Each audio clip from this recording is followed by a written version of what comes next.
The Greeks, just to make this point, Greeks do a thing called syncretism from time to time. Syncretism is when you look at your culture and you look at another culture and you look at the gods of both and you go, I think their god Ammon and our god Zeus are kind of the same. So rather than going, no, you guys are wrong, you go, no, we've got a lot in common.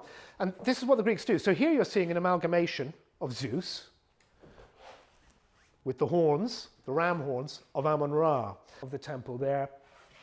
Something strange happens. Now the god is attended by about 80 priests, and the head of these priests comes out to greet Alexander, and he says to him, this is according to some of the sources we have, he starts to address him as, "O my son," and in Greek that is opaidion, but what actually comes out is opaidios. Now opaidios means "O son of God," right, which is a very different thing completely from "Oh my son." Now, we know that if this did happen, it certainly made an impression on the people who were immediately around Alexander, his companions, who felt that when things like this, mistakes like this happened, they happened for a reason. The gods were trying to tell us something. So this is the first inclination of something peculiar going on up here in this temple site. Alexander marches on. This is the shrine, the temple itself. It still stands today. It's a remarkable mishmash. Little bits of pillars sticking out in places you don't expect. And he's brought into the aditon. That's the inner sanctum back here, which is where the god speaks. How on earth does the god speak? The god is in a sort of boat on top of a litter carried by a whole bunch of priests. This litter is covered in emeralds and gold, silver cups hang from the sides, stuff like that. And we don't know exactly what happens, but one of the theories is because no one is allowed in there unless you are, very, very high up in the priest's estimation. And Alexander is already well on his way to being a conqueror of the world, so there's no question he gets in. How do they communicate? How does the god communicate? General belief is that the priests would sort of sway around, not of their own volition, but pushed by the god who resided in the boat on their shoulders, kind of like, in a very peculiar way, kind of like a very ancient, very big, clunky Ouija board, or something like that.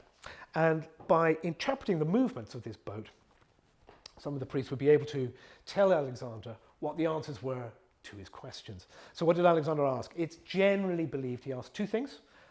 His father was murdered, folks, before he took off for Asia. That's how he assumed power so young, at the age of 21. He asked, have I cleaned up all my father's murderers? Have I dealt with all of them?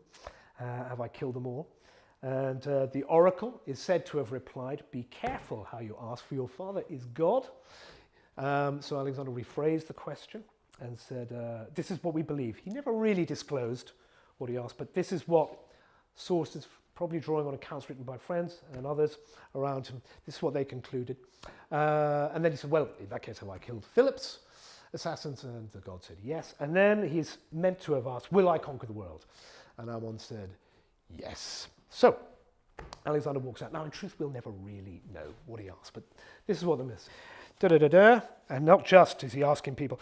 This was a startling theme. At Siwa, wrote Callisthenes, that was Alexander's secretary, the priest told Alexander expressly that he was the son of Zeus. And on his return to Memphis, Alexander was met by envoys from Greek oracles in Asia Minor. These are minor oracles in the interior of Asia. One of whom, wrote Callisthenes, had broken its silence of 150 years in order to greet the new avenger of Persian wrongs as Zeus's son. In other words, Alexander's now getting confirmation as he returns to his army that there are oracles elsewhere telling him he is the son of God. 6 months later, on the verge of his race, blah, blah, blah, blah, blah, blah, blah, blah. I'll spare you the rest. Point is, there's a shift happening. The divine and Alexander are connecting in a peculiar way, and it seems it's going to have an effect on him. This is where all the academics and the writers tend to feel that Alexander starts to engage in a kind of grand delusion and he loses the plot. Now, I'm going to make the argument very briefly that I don't think Alexander does think he's God. I think we've got to understand what he actually asked people to do rather than what they think he asked them to do. This is technical, but bear with me, because if you get this bit, it all goes clickety-click. Alexander doesn't really ask them to address him as a god. He asks them to address him as Diogenes. Diogenes. That means many things. Literally, it means son of God, people of God, but it generally means, in the classics like the Iliad, etc., it means glorious one, hero, hero. And this is very important. I think Alexander's driving at something rather different. However, he doesn't stop people from thinking that he's asking to be called a god because it serves his political purposes in Egypt, where he has to be thought of as a god. And it's probably a tremendous disincentive for enemies living in a very superstitious religious age to think that there's this god with this enormous reputation on his way to clobber you and your buddies. Are you going to stand in the field in front of this? No, you are not. You're going to get the hell out of there. However, it causes problems, serious problems with his Macedonians. They don't like this at all. And it's quite possible that he felt he couldn't say to all of them, look, I don't take the God bit seriously, because if he did, immediately word would get out. He'd devalue the currency that God claim had as a political tool. So he had to keep it up.